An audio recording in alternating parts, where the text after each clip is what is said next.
The weather has been a bit hot and cold, shall we say. Temperatures rising, and as they fall again, the ice created by the refreezing can cause an extra headache for you homeowners. Specifically, though, when it comes to clearing a path for postal workers, anybody who may be passing by, and avoiding those slip hazards. Ron Spitzer speaking with a personal injury attorney to find out just how responsible homeowners are to keep those safe properties. Ron.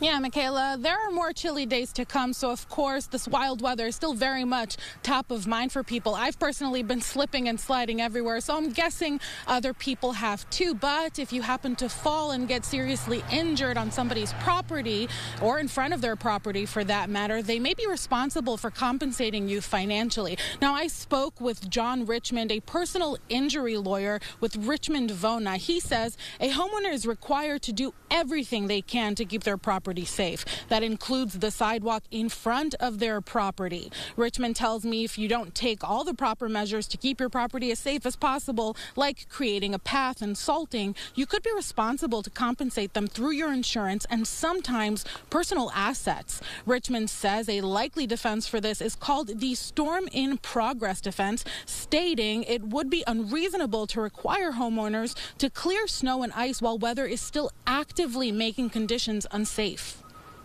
It's unreasonable to expect a property owner to attempt to go out and make a walkway, a sidewalk, or another passway safe when, say, it's actively raining or actively snowing. So the law essentially allows for a reasonable amount of time for people to wait for the snow or the rain to stop, to then go out and attempt to make it safe. And I think that especially with what's going on this winter, if someone unfortunately was injured on somebody's property and there was a claim brought, you know, a lot of these defenses are going to be looked at, and it's going to be looked at in the sense of how reasonable was it for this person to get out there, how much time did they have since that weather had stopped, and what kind of efforts did they make to make it safe.